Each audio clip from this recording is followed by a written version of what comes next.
नमस्कार, देवभूमि चैनल में आपका स्वागत है। आज के इस वीडियो में आप सुनेंगे विजया एकादशी की कथा। विजया एकादशी का महात्म्य क्या है? फाल्गुन कृष्णा एकादशी का नाम विजया एकादशी है। आपने पूजन किया होगा। अगर आपने व्रत अभी तक पूजन नहीं किया है तो भगवान श्री हरि का सबसे पहले पूजन करें, उनको अपने चौके पर स्थापित करें। चौकी पर या मंदिर में अगर वो पहले से स्थापित हैं तो उत्तम बात है। भगवान को स्नान कराएं, उसके बाद भगवान को तिलक लगाएं, पुष्प अर्पित करें, घी का दिया जलाएं और घी का दिया जलाने के बाद भगवान से प्रार्थना करें कि हे प्रभु, आज के दिन मैं विजया एकादशी का व्रत करने का संकल्प करता हूँ। मेरे इस व्रत को मैं सफलतापूर्वक कर पाऊँ, ऐसा आशीर्वाद प्रदान कीजिए और प्रभु इसे स्वीकार कीजिए। इस संकल्प के बाद आप विजया एकादशी का महात्म्य सुनेंगे, व्रत कथा सुनेंगे। इसके श्रवण के लिए एक आसन लेकर शांतचित्त होकर बैठ जाइए और भगवान श्री हरि विष्णु के चरणों में ध्यान को लगाइए और कथा सुनना आरंभ कीजिए। आइए भगवान श्री हरि विष्णु की विजया एकादशी महात्म्य आरंभ करते हैं।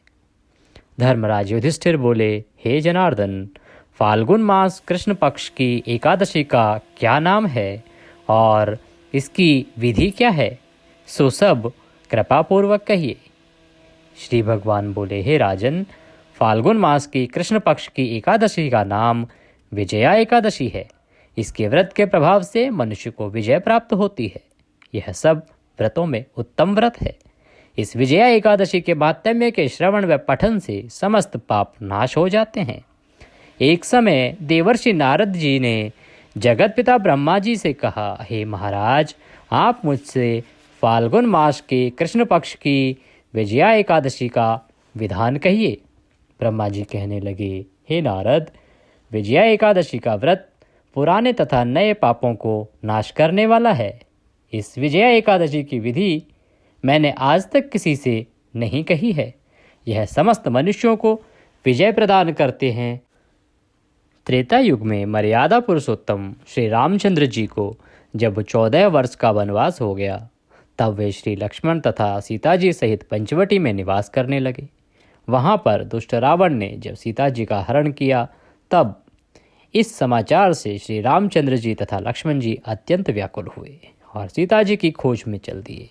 घूमते घूमते जब वे मरणासन जटायु के पास पहुँचे तो जटायु ने उन्हें सीता जी का वृत्तांत सुनाया और वह सुनाकर स्वर्गलोक को चला गया।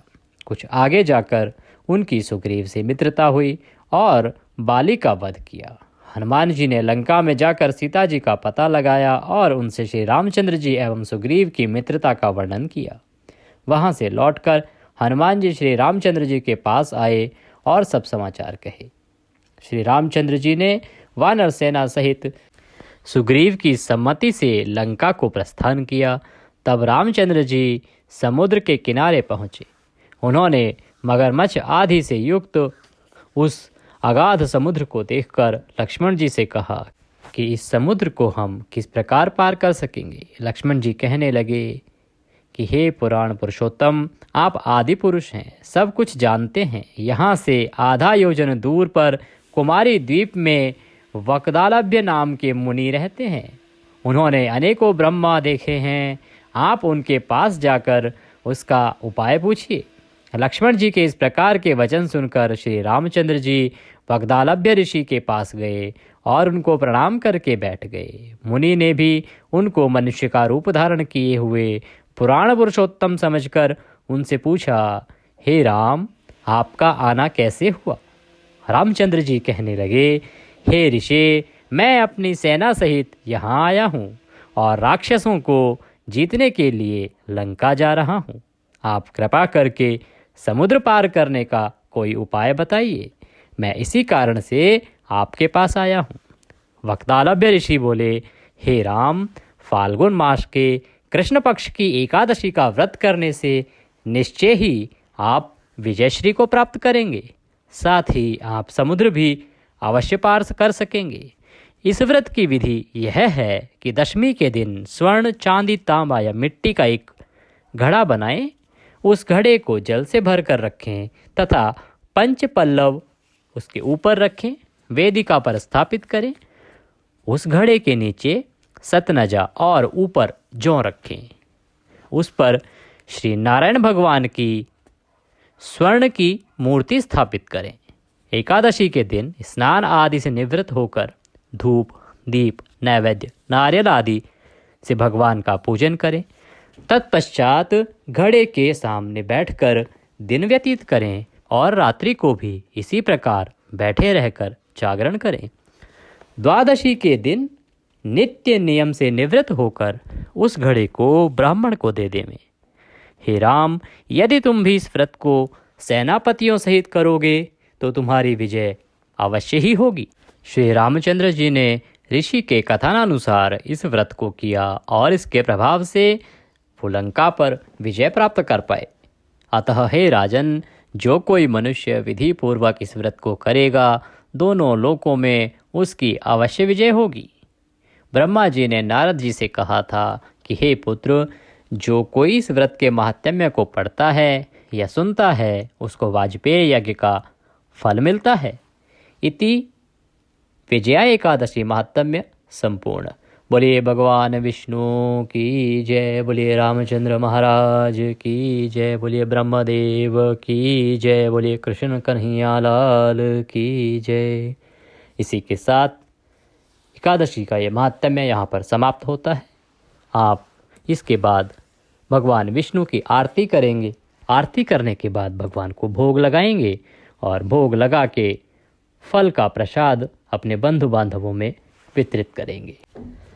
इसके बाद कल आप व्रत का पारण करेंगे। पारण के लिए आप ब्रह्म मुहूर्त में उठें। ब्रह्म मुहूर्त में अगर नहीं उठ पाते हैं तो सूर्योदय से पहले अवश्य ही उठ जाएं और उसके बाद स्नान आदि से निवृत्त होकर भगवान विष्णु का पूजन करें। पूजन करते हुए भगवान से निवेदन करें कि हे प्रभु, हमने तन मन धन से यह व्रत किया है, इसमें कोई गलती, कोई त्रुटि, कोई भूल हमसे हुई हो तो उसे क्षमा करें और हमें दया का आशीर्वाद प्रदान करें। आप तो दया सिंधु हैं, हम आपके दर के भिखारी हैं। प्रभु, इस व्रत का फल प्राप्ति के निमित्त हमने जो भी कर्म किया है उसका फल हमें प्रदान करें। इस प्रकार भगवान को प्रणाम करें। प्रणाम करने के बाद भगवान को भोग लगाएंगे। भोग लगाने के लिए आप उसमें तुलसी दल अवश्य डालें। आप चावल बना सकते हैं, खीर पूड़ी बना सकते हैं, फल का भोग भी भगवान को लगा सकते हैं। भगवान को भोग लगाने के बाद सभी को प्रसाद वितरित करेंगे और प्रसाद वितरण के बाद स्वयं व्रत का पारण करेंगे। अगर हो सके तो किसी ब्राह्मण को घर पे बुलावें और उसको भोजन कराकर दान दक्षिणा प्रदान करें।